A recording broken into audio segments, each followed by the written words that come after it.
going to talk about that, I want to bring in Nick Ackerman. He's the former assistant U.S. attorney at the Southern District of New York, now a partner at Dorsey and Whitney. Nick, thank you for being here.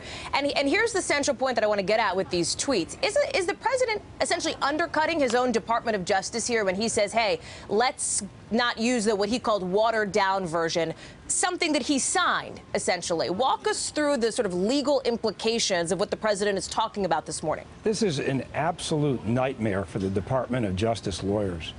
This is the last thing that they need, having their own client completely pull the rug out from under them on this particular issue. I mean, this is totally contrary to what the Department of Justice has been arguing. I've represented clients in high-profile matters. I've prosecuted clients in high-profile matters.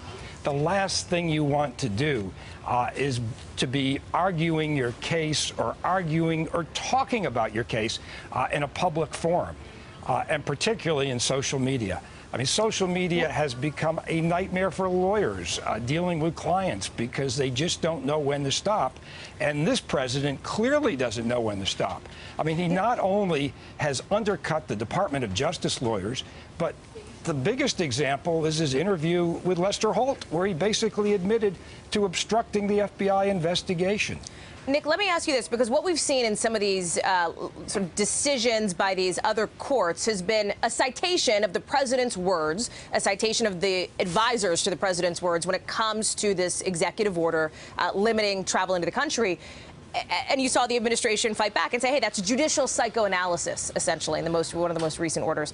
Do you expect that this tweet could end up showing up in potentially some decision down the road from a judge? Oh, no question about it. I mean, anything that they said before, any of the arguments that they made before in court, trying to say, well, this was just campaign rhetoric, this was not something that he really meant. I mean, clearly, by virtue of this tweet, it is clear that this was a travel ban, that by calling it not calling down political correctness, that he was basically, again, reiterating that this was a ban on Muslims coming into this country.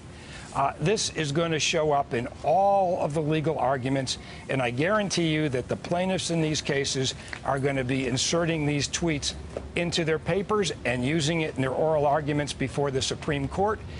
There's no question. Okay. Nick Ackerman there in 30 Rock for us. Nick, thank you for that perspective. I want to bring in now Bloomberg. Hey there, I'm Chris Hayes from MSNBC. Thanks for watching MSNBC on YouTube. If you want to keep up to date with the videos we're putting out, you can click subscribe just below me or click over on this list to see lots of other great videos.